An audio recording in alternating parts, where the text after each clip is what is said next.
안녕하세요. 안산대학교 금융정보과 대학생 등티퀸입니다. 베트남과 한국의 개인정보 보호에 대해 발표하도록 하겠습니다. 우리 팀 이름은 나 혼자죠.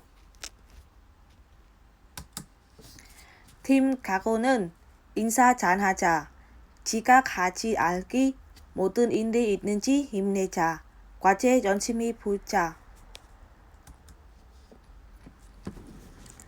그 주제 선정하는 이유는 개인정보가 보호되지 않으면 개인의 안전과 자산에 큰 피해를 줄 수 있습니다. 베트남과 한국 법률 알아보고 싶습니다. 그 목차는 첫 번째는 한국의 개인정보 보호의 제도와 현황, 둘째는 베트남의 개인정보 보호 제도와 현황, 세 번째는 베트남과 한국의 비교, 그 네 번째는 설문조사와 느낌점 있습니다. 먼저 우리는 개인정보의 개념을 알아보겠습니다. 살아있는 개인은 알아볼 수 있는 정보과 다른 정보와 쉽게 경합하여 특정 개인을 식별할 수 있는 정보. 그 개인정보의 종류는 인판적 정보도 있고 정신적 정보 있고 통신위치 정보,经济적 정보, 재산적 정보, 사회적 정보 있습니다. 그 첫 번째는 우리가 한국의 개인정보보호 제도와 현황을 알아보겠습니다. 먼저는 한국의 개인정보보호는 제도.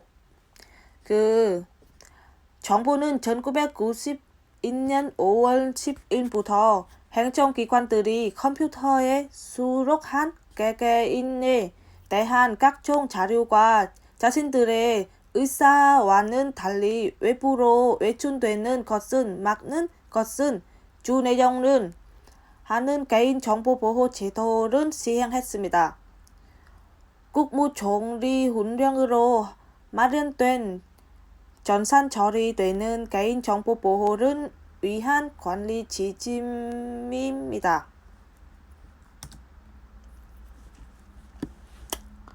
먼저는 행정기관의 전산망에 입력하기 위해 수집하는 개인정보는 정보 수집은 한데 본인에게 사전 통지하거나 직접 수집하는 것은 원칙으로 합니다. 국민들은 자신에 관한 행정기관의 정보를 열람하고 자신과 다른 경우 고쳐주도록 요청할 수 있습니다. 이들은 정보가 공공목적 외에 상업적인 목적 등으로 동정되지 않도록 외부 요청은 사전에 규제 관리도록 되어 있습니다. 그 다음에는 한국의 개인정보보호의 현황. 그 한국에서 개인정보보호법 있습니다. 그 법은 개인정보의 수집, 유출, 오용, 남용으로부터 사생활의 비밀들은 보호함으로써 국민의 권리와 이익을 증진하고 개인의 존엄과 가치를 구현하기 위하여 개인정보의 처리에 관한 사항을 규정입니다. 이에 따라 이 법은 개인정보의 수집, 이용, 제공 등 개인정보 처리에 관한 기본 원칙, 개인정보의 처리 전자 및 방법, 개인정보 처리의 제한, 개인정보의 안전한 관리를 위한 관리, 감독, 정보 주체의 권리, 개인정보 권리 침해에 대한 구체들은 담고 있습니다.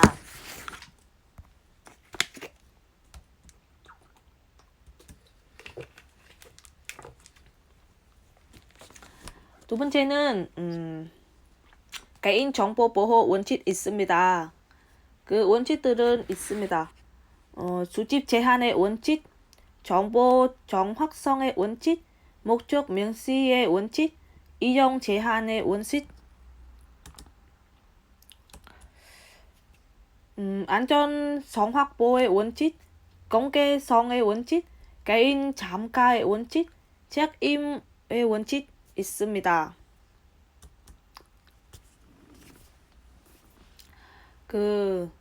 다음에는 한국의 개인정보 침해 상황. 개인정보의 침해는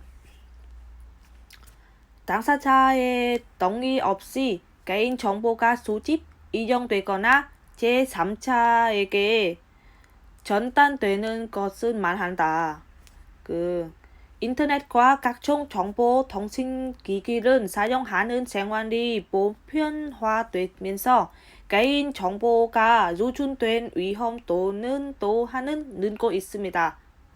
개인 정보가 유출된 경우 불쾌감이나 정신적 불안감을 가지게 될 수 있으며 진적인 사회적, 경제적 손해를 입을 수도 있습니다. 개인정보 침해 사례 있습니다.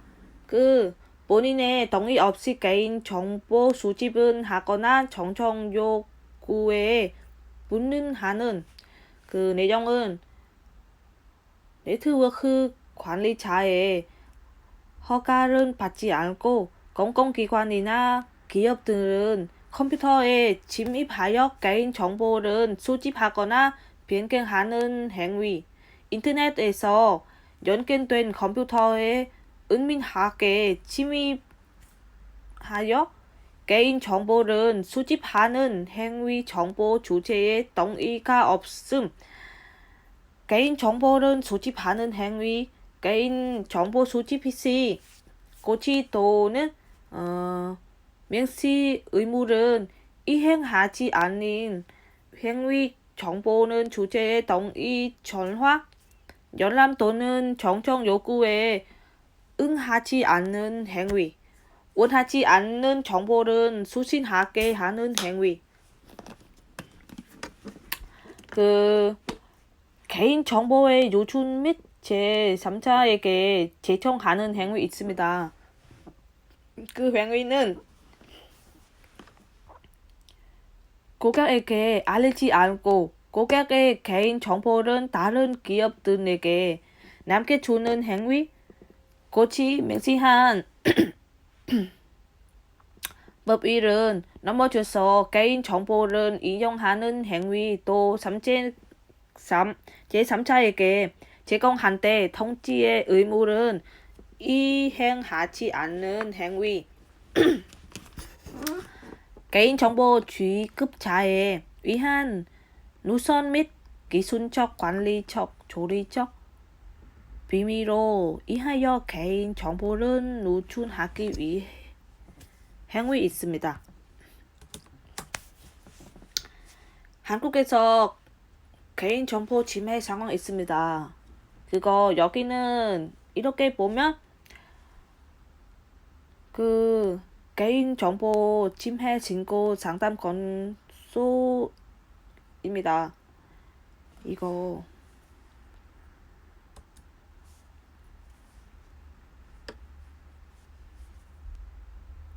통계표입니다. 딱 이렇게 보면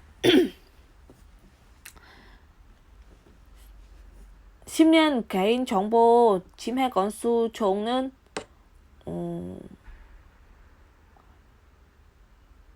5,432건으로 전대 비해 약 55.9 증가했습니다. 13년도 증가하고 있습니다. 근데 2014년은 좀 줄었습니다. 또 2017년은 약간 10%도 증가하고 2018년 또 56%는 증가했습니다. 근데 지금은 2019년은 개인정보 침해 건수는 총 약간 30% 감소했습니다.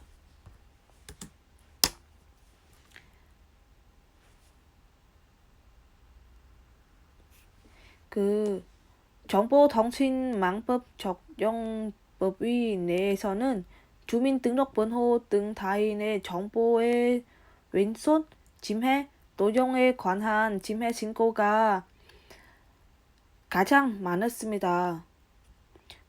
다음으로 고치 명치한 법률은 넘어져서 이 정도는 제3차 재건 관련 침해 신고가 감소로 나타납니다.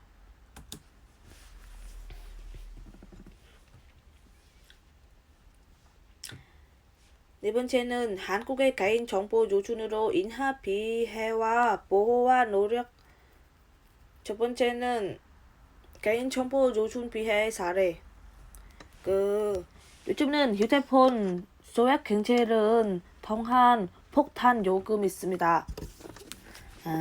이거는 소액 경제 사기는 보통 두 가지 방법으로 나누는데 접근 금액은 자동 결제되는 부분은 확인하는 게 소홀하기 때문에 그러한 명점은 이용한 방법이나 한 번에 최대한 한도인 30만 원은 한 번에 무단 결제하는 방법 많이 사용입니다. 둘째는 본인 휴대폰 정보로 지인들에게 결제나 개인 정보를 낚은 스미싱 문자는 반송하고 있습니다. 딱 이렇게 보면 제가 아는 지인 중 한 분이 스마트폰에 개인 정보가 유준된 피해자의 전화번호를 이용해 스마트폰에 저장된 번호로 위해 나눈 소액 결제는 사기를 유도하는 스미싱 문자를 반영해 정말 낮에 해친 적이 있었습니다. 보통 모르는 번호는 포함된 문자가 온 경우 일단 경계하게 되지만 이런 경우 휴대폰에 저장된 지인, 친구, 가족의 번호는 문자가 오기 때문에 의심하지 않고 스미싱 문자의 내용은 확인하게 되면서 피해가 커지는 거죠.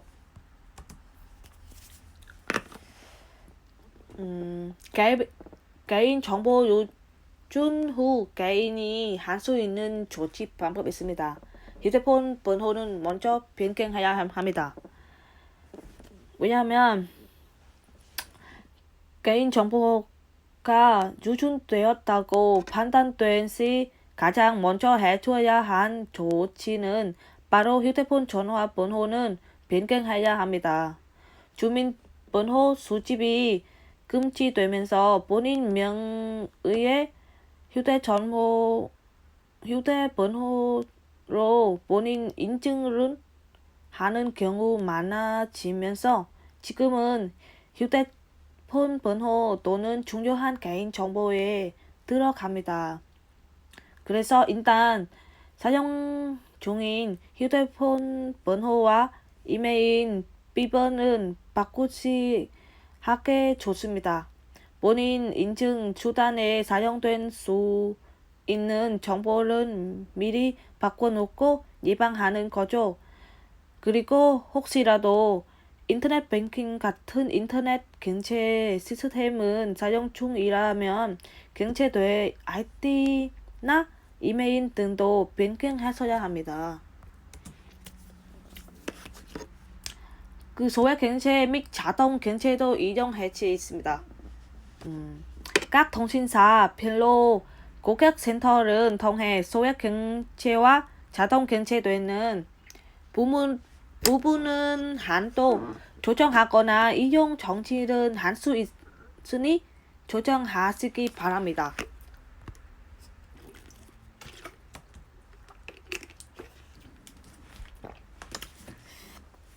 다음에 개인정보 유출 피해 방법은 10가지 방법 있습니다. 첫 번째는 회원 가입은 하거나 개인정보를 제공한 데에 개인정보 취급 방식 및 약관은 꼼꼼히 살핍니다. 회원 가입 시 비밀번호는 타인이 유출하기 어렵도록 영문 숫자들은 조합해 8자리 이상 선정해야 합니다. 다음에 가급적 안전성이 높은 주민번호 대체수한 그룹 회원 가입은 하고 꼭 필요하지 않은 정보는 입력하지 않는다. 네 번째는 자신이 가입한 사이트에 타인이 자신의 것처럼 로그인하기 어렵도록 비밀번호를 주기적으로 변경합니다. 타인이 자신의 명의로 신규 회원 가입 시 즉각 차단하고 이른 통지받을 수 있도록 명의 도용 확인 서비스를 이용해야 합니다. 또 자신의 아이디와 비밀번호, 주민번호 등 개인정보 보호 공개되지 않도록 주의해 관리하면 친구나 다른 사람에게 알려주지 않으면 좋습니다. 인터넷에 올리는 데이터에 개인정보가 포함하지 않도록 하면 제공하는 자신의 공유 폴더에 개인정보의 파일인 저장하지 않도록 해야 합니다. 금융거래 시 신용카드 번호와 같은 금융정보 등 저장한 경우 암호화에 저장하고 되도록 PC방 등 개방 환경은 이용하지 않는다. 인터넷에서 아무 자료나 함부로 다운로드는 하지 않는다. 마지막에서 개인정보가 유출된 경우 해당 사이트 관리자에게 삭제를 요청하고 처리되지 않은 경우 즉시 개인정보 침해 신고센터에 신고해야 합니다. 우리 지금은 베트남의 개인정보 보호 제도와 현황을 알아보겠습니다. 먼저는 베트남의 금융제도 개요. 베트남의 중앙은행. 베트남 은행은 중앙은행 및 감독기관은 시중은행으로 나눠질 수 있습니다. 중앙은행은 국가의 통화 금융활동을 관리하면 베트남의 중앙은행으로서 역할을 수행할 수 있습니다. 중앙은행은 국가는 통화 정책을 작성하면 이를 진행하기 위해 이 자본환용 지분 준비금 공개시장 조각을 이용합니다. 또한 은행들은 환경을 감시, 감독하고 제출 환경을 규제하면 통화 금융 환경의 위법 여부를 관리합니다. 산업은행은 현재 베트남은 국영산업은행이 전체은행 지장 과점하고 있는 상황이면 최근 민간은행 및 외국계 금융기관이 우후 준순으로 설립돼 소규모 은행이 난립하면 사망했습니다.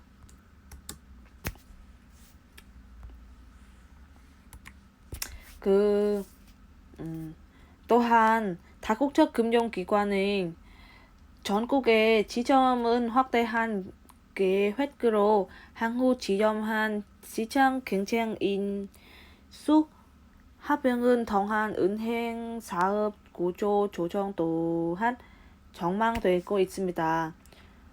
16개의 파이낸스 기업하고 11개의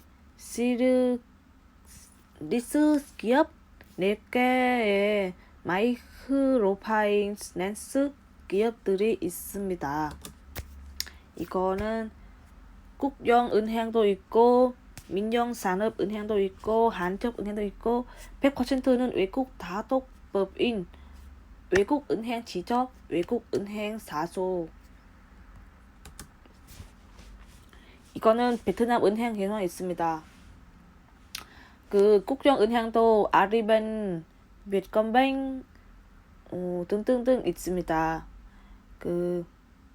또 민영상업은행은 엄청 많습니다.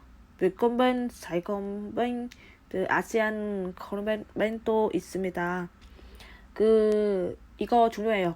100%는 외국인 지분은행은 진한 베트남의 은행 있습니다.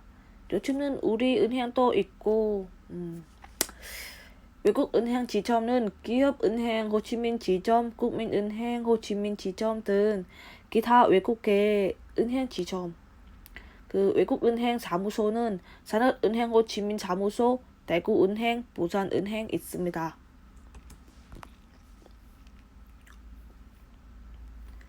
베트남의 금융제도의 개요는 베트남 은행 시스템의 특징 있습니다. 은행 이용 인구가 전체의 30%는 분과하면 4대 국영사업은행의 시장 점유율은 진 10%에 달하는 독과점 제재로 인해 금융산업 경쟁력이 매우 취약합니다. 베트남 금융당국은 외국의 은행의 영업 범위, 지점 선지 확장, 새로운 상품 및 서비스 도입에 대한 제한하고 있습니다.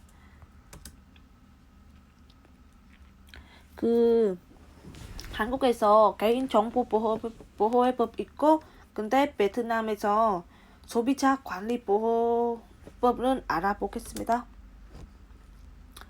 제6조 소비자의 정보보호는 소비자는 관한 국가기관이 요청하는 경우는 제외하고 물품, 용역은 사용하거나 교육에 참여 시 자신의 정보 비밀 유지와 안전을 보증받는다. 둘째는 소비자 정보를 수집, 사용, 이전하는 경우 물품, 용역은 거래하는 개인, 단체에게 책임이 있습니다.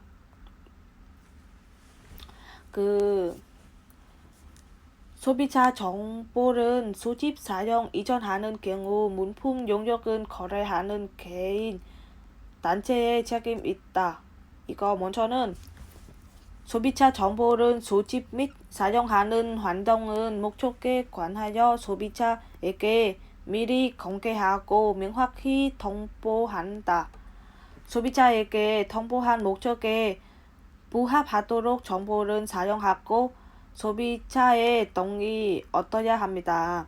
소비자 정보를 수집, 사용, 이전할 때 안전성, 정확성, 완전성은 보장해야 합니다.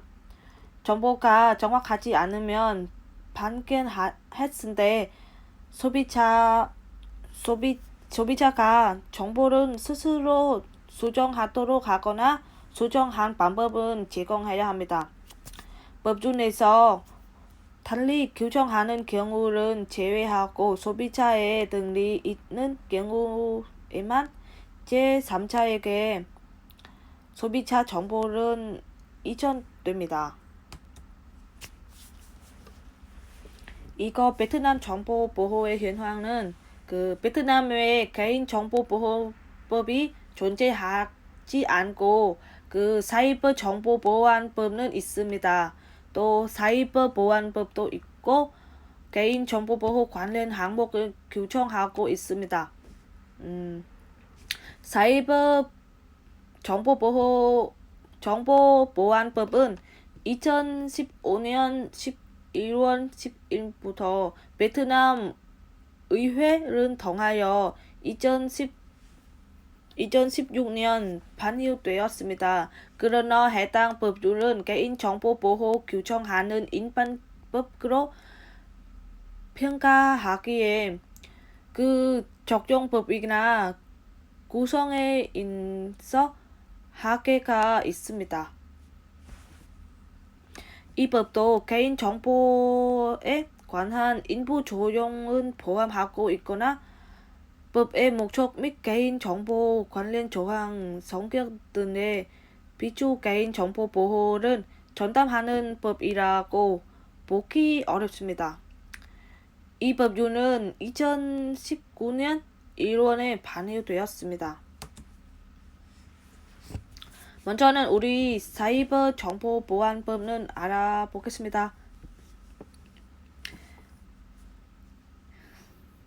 첫 번째는 네트워크 서비스를 이용하는 개인은 자신의 개인정보를 보호하고 개인정보 제공에 관한 법규를 수준해야 합니다. 개인정보를 처리하는 기관 및 개인은 그들이 처리하는 개인정보에 대한 네트워크 정보 보호를 보장해야 합니다. 개인정보를 처리하는 기관 및 개인은 개인정보 처리 및 보호에 적용되는 정책은 처리하고 공개하여야 합니다. 개인정보 보호는 이 법의 규정 및 관리 분야의 특징, 규칙에 따라야 합니다.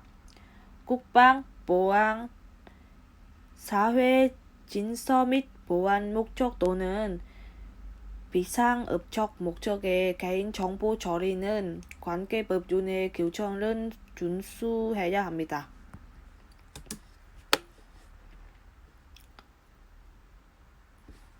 베트남 정부는 조안에 따르면 해당 법률의 제정 배경에 크게 5가지 있다고 합니다. 국가 안보를 위반하거나 공공진서를 봉쇄하거나 다른 개인이나 기관의 적법한 관리 및 이익을 침해하려는 목적으로 사이버 공간을 사용하는 것은 예방 반경 및 대기업에 의한 사이버 공격, 사이버 리스크, 사이버 정보를 예방하고 대응하기 위한 국가 안보를 위해 핵심적인 정보 시스템을 보호하고 그와 같은 보호 목적에 필요한 다양한 조치를 제공하기 위한 국가 사이버 보안 상태에 대한 정보를 공유하는 메커니즘을 만들기 위한 국가 보안 공공지선은 위험에 받들이지 않으면 타 기관이나 개인의 적법한 관리에 이해를 해치지 않는 건전한 사이버 공간 개발하기 위함합니다. 요즘은 베트남에서 개인 정보 유출 피해와 보호의 노력이 있습니다. 요즘은 베트남에서 페이스북 개인 정보 유출 베트남에는 약간 5천만 명은 피해하고 있습니다. 이 노력은 베트남에서 인터넷이 인상화되면서 개인 메일 계정 사용자와 전자상거래 웹사이트는 증가합니다. 베트남도 어느 나라와 마찬가지로 개인 메일과 인터넷 서비스에 대한 불법 해킹으로 개인 신청 유출 등 피해가 심각하으나 이에 대한 대책이 미친 해 베트남 전자상각 거래에 대한 신뢰도가 낮습니다. 베트남에서 개인정보 노출은 심각한 상태에 단하차는 무료의 이메일 계정 운영업체는 물론 전차 상거래 운영업체는 개인 메일에 대한 정보를 위해 노력하고 있으면 이에 정보와 관련 합의의 인증 시스템은 개발한 소비자 및 운영자로부터 호평을 받았습니다.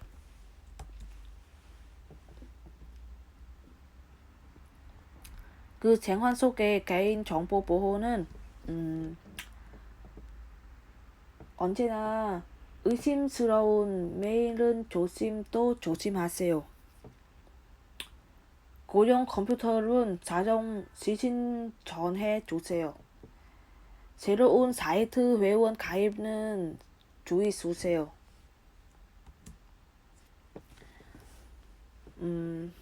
또 베트남과 한국에 비교하도록 하겠습니다. 베트남에는 사이버 보안법, 한국의 개인정보보호법에 비교하겠습니다.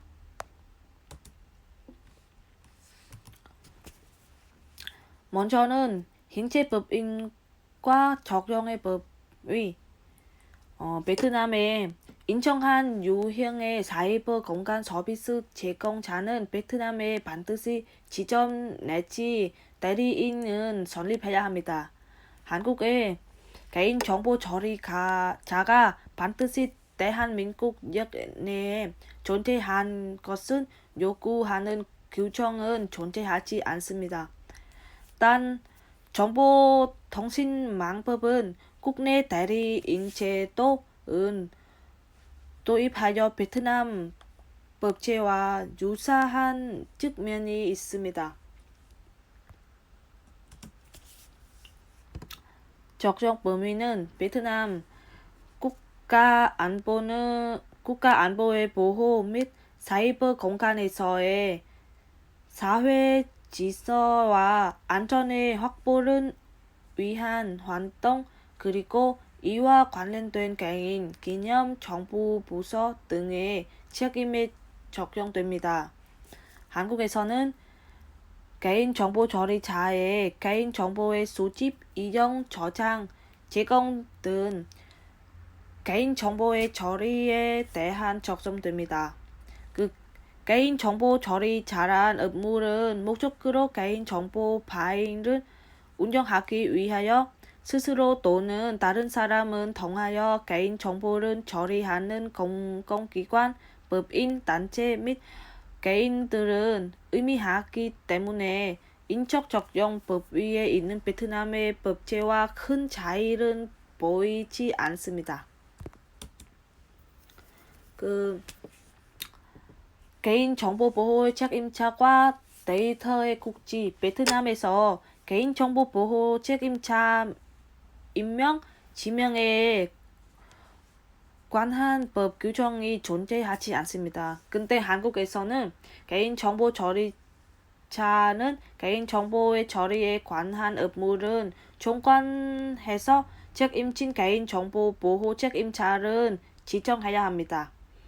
개인정보 보호 책임자는 개인정보 보호 계획의 수집 및 이행, 개인정보 처리 신체 및 관행의 정기적인 조사 및 개선, 개인정보 처리와 관련한 분만의 처리 및 피해 구제 등 법에서 정한 업무를 진행해야 합니다. 또한 개인정보 보호 책임자 인적 상황 및 연락처는 개인보호 처리 방침을 통해 공개됩니다. 개인정보 보호 책임자를 지정하지 않는 경우 과태료 부과 대상이 됩니다. 이거 데이터의 국지화. 한국에서 데이터를 대한민국 역 내에 보관하도록 강제하는 데이터 국지화 조항은 존재하지 않습니다. 베트남의 사이버 공간 서비스 제공자는 정부가 정한 특정한 기간 동안 이용자 정보를 베트남역 내에 반드시 저장해야 합니다.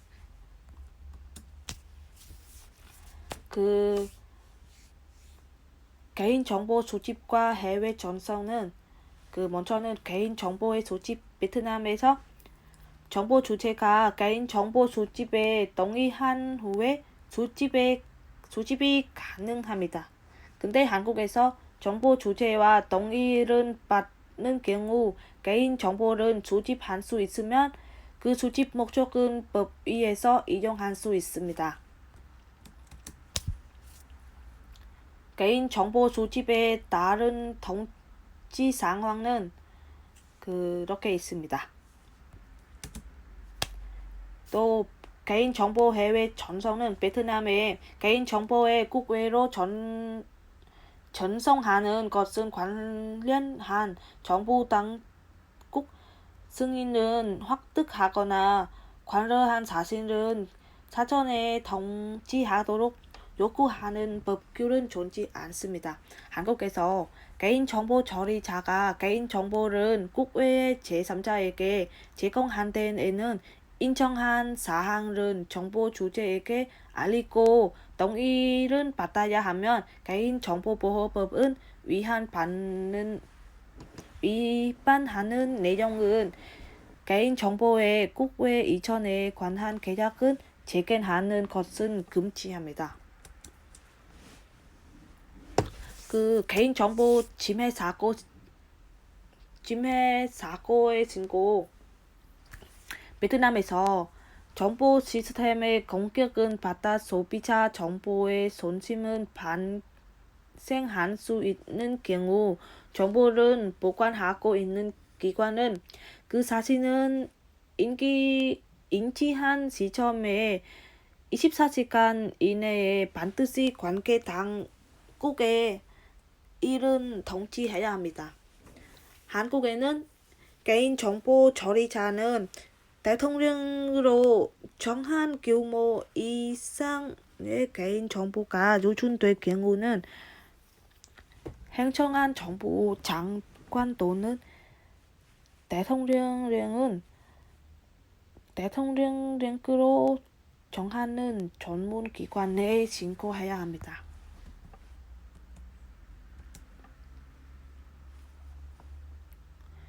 개인정보 침해 사고 통지는 베트남의 이용자 정보의 손실이나 유출이 발생하였거나 그와 같은 가능성이 존재하는 경우 사이버 공간 서비스 제공자는 그러한 사실은 이용자에게 알려야 해야 합니다. 한국에서는 개인정보 처리자는 개인정보가 유출되었음을 알게 되었을 때에는 지체 없이 해당 정보 주체에게 유출된 개인정보의 항목, 유출된 지점과 그 경우의 유출로 인하여 발생할 수 있는 피해를 최소화하기 위하여 정보 주체가 할 수 있는 방법들에 관한 개인정보 처리자의 대응 조치 및 피해 구제 전자. 또 다섯은 정보 주체에게 피해가 발생한 경우 신고 등을 접수할 수 있는 담당 부서 및 연락처들은 알려야 합니다. 여기는 전문조사했습니다.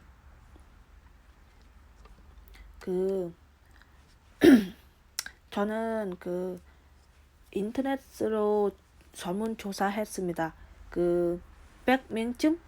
100명쯤은 조사했습니다. 이렇게 질문 있습니다.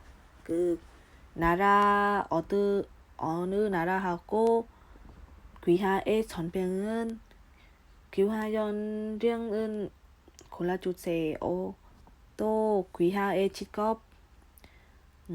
개인 정보는 중요한다고 생각합니까? 등등등은 조사했습니다.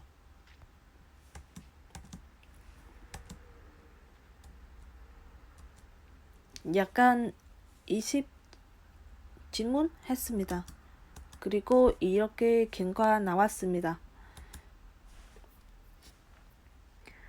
첫 번째 질문은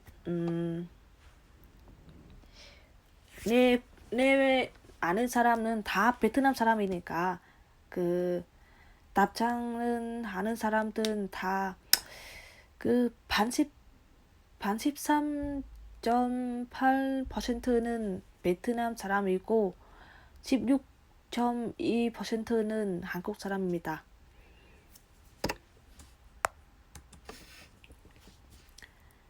그리고 보통은 20대는 그 조사했습니다. 그 학생이 제일 높고 또 다음에 회사원 그리고 마지막은 기타. 개인 정보는 중요한다고 생각하냐고 물어봤는데 그 매일 중요한다고 답은 제일 많습니다. 91.9%는 응답했습니다. 그리고 개인정보 보호에 대한 들은 적이 있냐고 물어봤는데 90%는 있다고 말했습니다. 그리고 한국의 개인정보보호법은 뜨는 적이 있냐고 물어봤는데 약간 50%는 있다고 응답하고 30%는 없다고 들었습니다. 그리고 베트남에서 사이버 보안법은 그리고 사이버 정보보안법은 뜨는 적이 물어봤는데 그 70%는 있다고 하고 20%는 없다고 해요. 저도 베트남 사람인데 그 사이버 보안법은 처음 들었어요. 그리고 귀하에 개인정보 노출된 경험이 있냐고 물어봤는데 60%는 있다고 하고 40%는 없다고 해요. 그리고 보통은 개인정보가 노출되었다고 자신은 안고 신고나 상담은 하셨냐고 물어봤는데 70%는 안 했다고 했어요. 그리고 신고 상담은 하지 않은 이유는 무엇냐고 물어봤는데 그 어디에 신고하거나 상담해야 하는지 모르겠다. 그리고 신고나 상담은 해봤자 소용이 없을 것 같아. 엄청 높아요.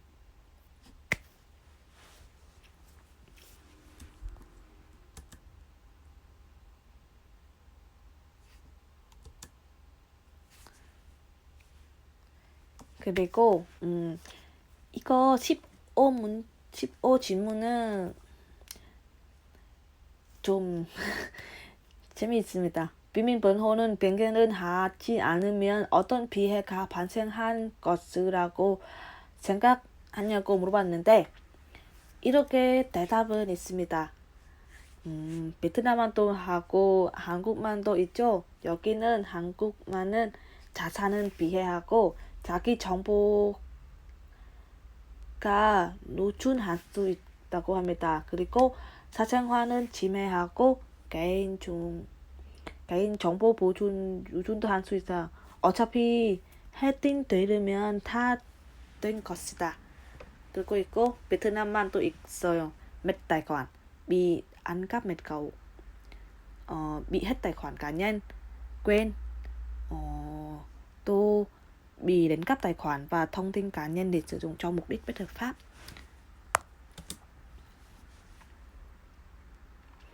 그리고 귀하의 아이디와 비밀번호를 다른 사람에 공유한 적 있거나 현재 공유한 거겠습니까? 물어봤는데 66%는 아니고 34%는 했습니다. 그리고 개인정보 보호를 위해서 반드시 오랫동안 이용하지 않는 웹사이트는 단퇴하거나 폐쇄해야 한다고 생각하냐고 물어봤는데 매우 필요한다고 응답했습니다.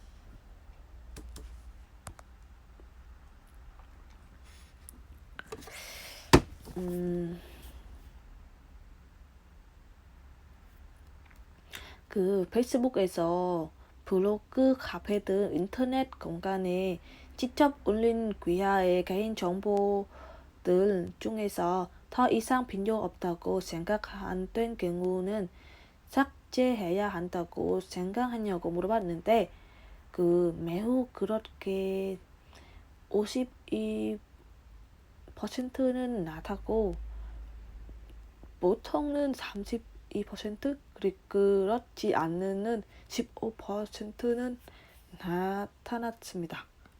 그리고 삭제하지 않은 경우 피해가 발생할 수 있는 것이라고 생각하냐고 물어봤는데 88.7%는 그렇게 생각합니다. 그리고 나머지는 그렇지 않습니다. 여기 참고의 문헌 배운 점 느낌 좀 있어요. 과제를 시작한데 너무 걱정했고 많은 정보는 없고 한국법과 베트남법이 엄청 다르다. 한국어 능력이 부족하고 인터넷으로 정보가 많이 알아봤습니다. 정리하고 나서 과제는 다 했고 마음 편했습니다. 혼자이니까 과제 잘못했다고 생각했는데 내 능력으로 했습니다. 한국법과 베트남법은 잘 알아봤습니다. 앞으로 개인정보를 잘 보호해야 하겠다고 생각했습니다. 여기 끝까지 들어주셔서 감사합니다.